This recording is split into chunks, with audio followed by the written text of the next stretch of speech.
RCB को 18 साल लगे थे अपनी पहली ट्रॉफी उठाने में। क्या 19वें साल दूसरी ट्रॉफी आने वाली है? वेल, आरसीबी जो है वो फिलहाल फाइनल में पहुंच गई है और आरसीबी के फैंस एक्साइटेड हैं क्योंकि प्रेशर में इन्होंने अपने आप को हैंडल किया और गुजरात ने वो किया जो लोग बाथरूम में करते, कर दिया मैदान पर। आज किया है, एक्चुअली कर दिया है। एक समय पे मैच बराबर का लग रहा था, गुजरात टाइटंस की बॉलिंग अच्छी लग रही थी, 13 ओवर तक मैच कंट्रोल में था। उसके बाद ऐसा लगा कि लड्डू पकड़ने जा रहे हैं, बॉल यहां है, यहां गिरा दे, आगे आई नीचे गिरा दे।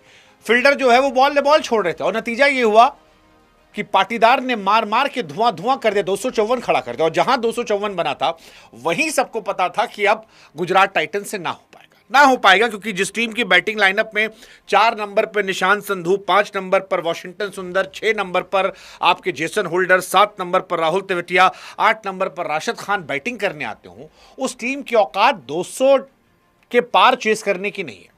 200 तक शुभमन गिल, साई सुदर्शन और बटलर कर लेते, लेकिन आज किस्मत जो है वो लगा कर आई थी और यही वजह है कि साई सुदर्शन मारे चौवा, बल्ला घूम के गया, स्टंप पे लग गया।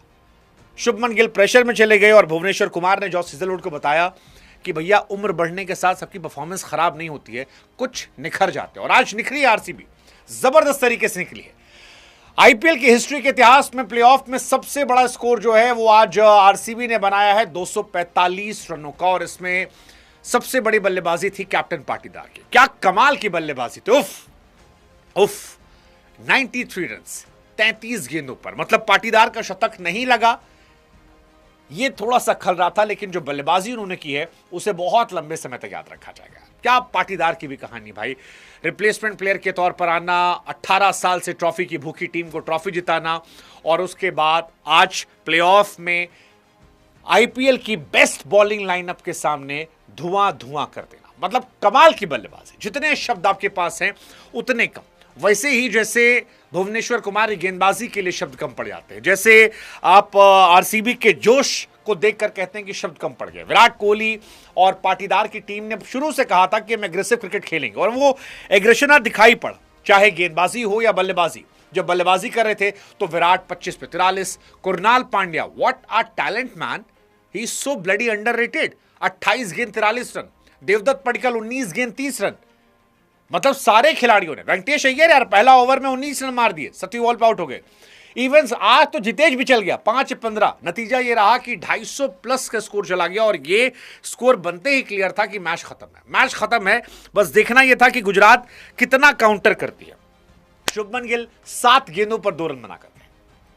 शुभमन गिल के बारे में मैं हमेशा कहता हूं कि शुभमन गिल कमाल के प्लेयर हैं, लेकिन असली लड़ाई जो होती है वो टफ सिचुएशन में आती है। टफ सिचुएशन में विराट कोहली शुभमन गिल में जो सबसे बड़ा अंतर मुझे लगता है, विराट प्रेशर देखकर निखर जाते हैं और शुभमन प्रेशर में बहुत बार बिखरते नजर आए, बड़े बड़े मौकों पर। WTC में, ओडीआई वर्ल्ड कप में, पिछली सीरीज में जब वो T20 से बाहर हुए थे, और जब आप 250 प्लस चेस कर रहे हो, उस दिन आप 7 गेंदों पर अगर 2 रन बनाकर आउट होते हैं, तो फिर सवाल उठता है कि क्या आप वाकई में इंटेंट के साथ आए थे?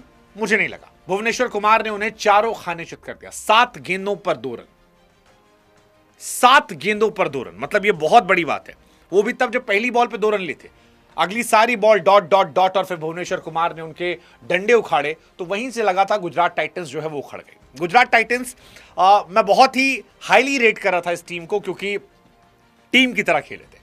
लेकिन गुजरात टाइटंस को लेकर हम सबको ये पता था कि यार 250 के ऊपर इनकी औकात नहीं है और हैसियत नहीं है इनकी टीम की। 250 के ऊपर नहीं बना सकते। मतलब एसआरएच होती, मार सकती थी, एक बार को आरआर भी मार सकती थी कि वैभव चल गया तो भाई बन जाएगा, जायसवाल चल गया, नीचे जुरेल है, फरेरा है। इनके पास वो खिलाड़ी ही नहीं है जो मार सकते हैं। मतलब अगर आपकी टीम का 4 नंबर का प्लेयर वॉशिंगटन सुंदर है, निशांत सिद्धू है, तो फिर आप सोच नहीं सकते। जेसन होल्डर आपके टॉप 5 में अगर बैटिंग करने आ रहे हैं, तो आप वेल डिजर्विंग टीम नहीं है जो 250 प्लस जाएंगे। आपकी कहानी बस इतनी सी है कि अगर आपके टॉप 3 चले तो आप चल जाएंगे, नहीं चले तो आप खत्म हो जाएंगे। और आज किस्मत झंडी थी क्योंकि साई सुदर्शन ने चौका मारा, चौका गया, बैट घूमा, जाके स्टंप पे लग गया, वो आउट हो गए। क्या हिट विकेट था वो, मतलब वो अजीबो गरीब था। जॉस बटलर और शुभमन गिल को भुवनेश्वर कुमार ने अकेले ही खत्म कर दिया। और भुवनेश्वर को आप देखो भी, जिस फ्लैट पिच पर लोग संघर्ष कर रहे थे, वहां भुवनेश्वर कुमार जो है वो विकेट पर विकेट निकाले थे। शुभमन गिल का जो बोल्ड था वो अपने आप में कमाल था। एक करेक्शन करना चाहूंगा, हेजलवुड ने बोल्ड मारा था जॉस बटलर को, शुभमन गिल ने बोल्ड मारा था, शुभमन गिल को बोल्ड मारा था भुवनेश्वर कुमार ने। Again he is ageing like a fine wine, but जो भी था बहुत कमाल था, अद्भुत था, अद्भुत था। सारे गेंदबाजों ने आज कमाल किया। अगर आप देखोगे राशिक डार सलाम जो है वो आते ही 2 विकेट निकाल लेते हैं, हेजलवुड को विकेट मिल जाता है, कुरनाल पांड्या बैट बॉल आप कुछ भी दे दो, बट ये टीम पाटीदार की वजह से आज मैच जीती है। पाटीदार इसलिए कह रहा हूं क्योंकि पाटीदार जब बैटिंग करने आए थे उस वक्त ठीक ठाक कहानी चल रही थी। मतलब अगर आप देखोगे स्टार्ट तो शुरुआत बड़ी तेज हुई थी। वेंकटेश अय्यर ने 271 के स्ट्राइक रेट से मारना शुरू किया। उस टाइम 300 के प्लस मारे थे, 6 ओवर में 6 बॉल पर 19 रन मार दिए थे। विराट तेज खेल रहे थे, आपके पडिक्कल तेज खेल रहे थे, लेकिन एवरेज स्कोर जा रहा था, run ball run ball run ball जा रहा था।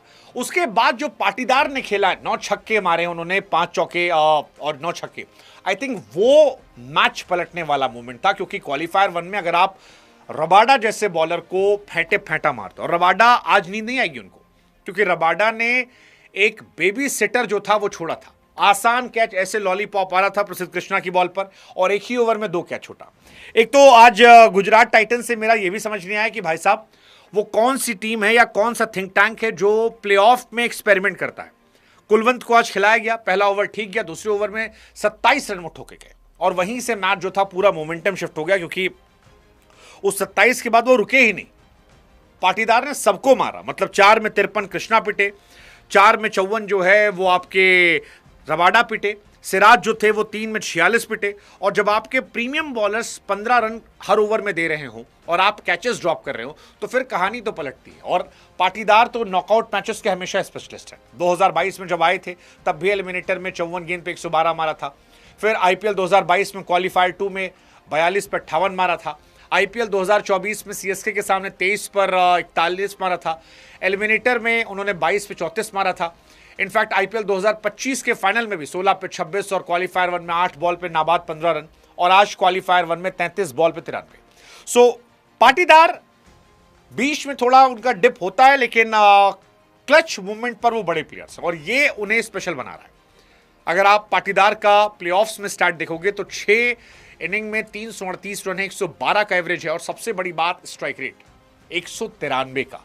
मतलब मैं वैभव सूर्यवंशी, उसके अलावा अभिषेक शर्मा को बहुत हाई रेट करता हूं कि 200 प्लस खेलते हैं, लेकिन मिड ओवर में अगर कोई खिलाड़ी 200 के स्ट्राइक रेट के आसपास खेलता है तो वो बहुत बहुत बहुत शानदार प्लेयर है, और वही काम रजत पाटीदार ने किया। इस आईपीएल में 13 मैचेस में 486 रन, 44 का एवरेज, और गौर करने वाली बात है वो स्ट्राइक रेट 196 का स्ट्राइक रेट है, जिसमें 41 छक्के हैं। That's what I am saying कि मिड ओवर में अगर आकर आप 200 के स्ट्राइक रेट से खेल रहे हैं तो आप बहुत बहुत बहुत कमाल है, बहुत कमाल।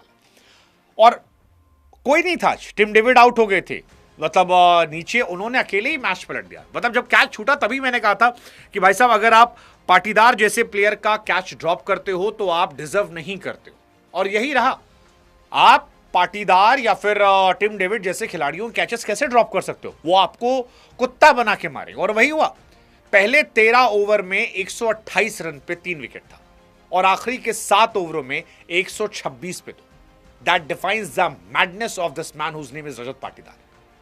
13 ओवर में 128 और फिर 126, क्या कमाल की पारी है, कमाल की पारी। और उसके बाद वहीं एक्चुअली मैच खत्म हो गया था। मतलब कमेंटेटर से भी आप पूछते तो उन्होंने भी कह दिया था कि भाई साहब मैच बचा कहां है, 13 ओवर में 128 कहां मैच बचता है। इतना बड़ा अगर आप स्कोर कार्ड खड़ा कर दोगे जहां बॉलर को पता है कि अब जाके केवल विकेट निकालना है, रन पिट रहे हैं पिटने दो, इनकी औकात नहीं 250 मारने की, और वही हुआ।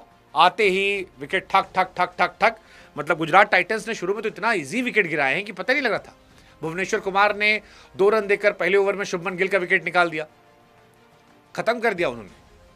और जीटी सब जान तो 3 पे डिपेंड करती है।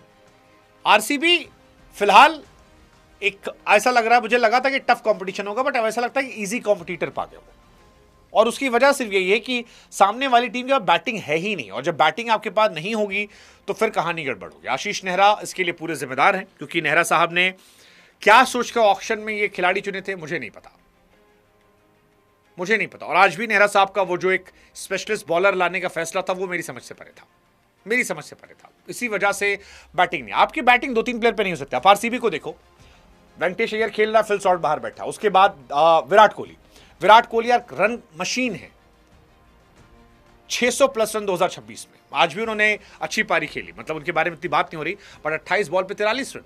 2023 में 600 प्लस, 24 में 600 प्लस, 25 में 600 प्लस, 26 में 600 प्लस। पहले खिलाड़ी हैं 4 सीजन में 600 प्लस बना चुके हैं, और 600 प्लस ये बहुत बड़ी बात है 37 साल की उम्र में। इस साल भी देखो हर मैच में 38 पे 69, 18 पे 28, 16 पे 32, 38 से 50, 49 run, 81 run, 105 run, 58 run, 43 run. ये एक खिलाड़ी है। ऐसे ही देवदत्त पडिक्कल है, आपको हर मैच में बनाते नजर आएंगे। आप कुणाल पांड्या देख लो, 28 पे 43 क्वालिफायर वन में, इससे पहले सारे समय 31 पे 41, 46 पे 73। That's Krunal Pandya for you, again a clutch match. फिर आप पाटीदार के बारे में बात करो, you have Devdutt Padikkal, then आपके पास टिम डेविड। आपकी टीम में जब तक पूरी टीम स्ट्रांग नहीं होगी, आप नहीं कर सकते। इन्होंने कहा था एग्रेसिव क्रिकेट खेलेंगे, खेला। सिराज ने 3 पे 46 मारा, रबाडा ने 4 पे 54, होल्डर ने 4 पे 39। Holder was the only bowler जो पिटे नहीं, मिड ओवर में प्रेशर बनाया था उन्होंने। राशिद खान 2 ओवर में 8 रन थे, और उसके बाद पाटीदार ने मजाक उड़ा के मारा उनको। कृष्णा 4 ओवर में 53 रन, मैच खत्म कर दिया भाई साहब। मतलब इसलिए मैं कह रहा हूं कि आपको बहुत बहुत ज्यादा बैलेंस टीम बनानी पड़ती है। आरसीबी इस आईपीएल की बैटिंग में बहुत बैलेंस टीम है, बहुत बैलेंस टीम है।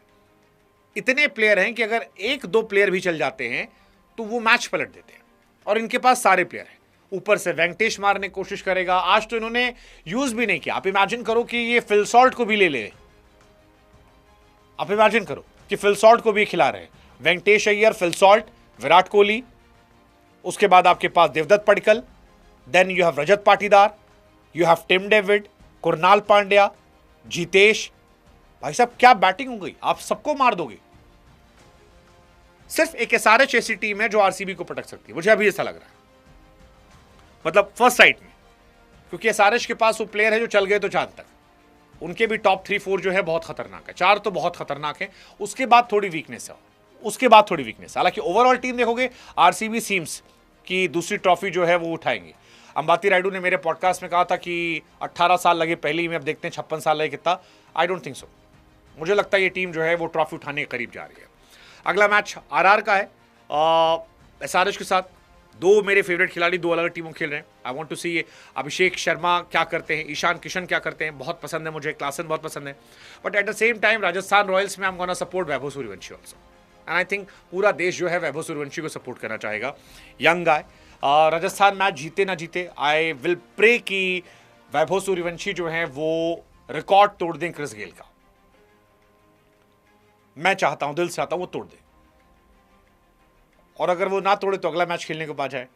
बट आई होप कि वो रिकॉर्ड तोड़ें, क्योंकि हम सब चाहेंगे कि इंडियन बच्चा जो है वो अगर ऐसा काम करे तो खुशी होगी हमें।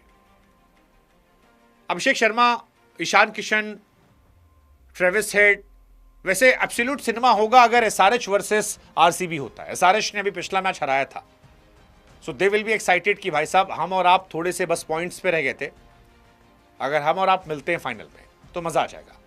एसआरएच सीम्स ओनली टीम जो मुझे लगता है कि आरसीबी को पटक सकती है, बाकी बहुत बहुत बहुत मुश्किल है, बहुत मुश्किल है, and that's what I believe. मतलब ये आईपीएल काफी एक तरफा हो गया। इस आईपीएल में सबसे खराब चीज जो मुझे लगी वो ये थी, आधे मैचेस में मैं पहले से पता था क्या होने वाला है, आधे मैचेस में, और वही इस मैच के पलटने की थी। So RCB winning is not shocking for me. I think 250 बनते ही फर्स्ट इनिंग में क्लियर था। नेक्स्ट मैच का बताओ, SRH versus RR. I have told you कि मैं वैभव सूर्यवंशी को सपोर्ट करने जा रहा हूं, but at the same time मेरा दिल जो है ईशान, अभिषेक के साथ भी है, शाकिब के साथ है। लेट्स सी कौन जीतता है। आई थिंक वो मैच जो है वो शायद पहले कुछ ओवर में डिसाइड नहीं होगा। ये मैच तो पहले कुछ ओवर में डिसाइड था, फ्लैट पिच थी, और फ्लैट पिच पर जहां बॉलिंग पिटनी शुरू हुई वहां पर गुजरात कमजोर आती है। अगर यही बॉलिंग पिच होती तो शायद गुजरात टाइटंस बेहतर टीम हो जाती, अगर ये अहमदाबाद की पिच होती। बट क्योंकि पिच सड़क थी, सड़क पे बहुत मुश्किल है इनके लिए कम बैक करना, तो आई थिंक ये एक मामला फंसा। ओवरऑल कॉन्ग्रेचुलेशंस टू आरसीबियंस, सीएसके के बाद नंबर 2 टीम जो सबसे ज़्यादा बार क्वालिफाई की है, सो कॉन्ग्रेचुलेशन देम। एंड क्या वो ट्रॉफी उठा रहे हैं, लेट्स सी। आई थिंक काफ़ी स्ट्रॉन्ग चांसेस हैं, काफ़ी स्ट्रॉन्ग चांसेस हैं, 60% चांसेस दैट आरसीबी इस साल कप नाम दो।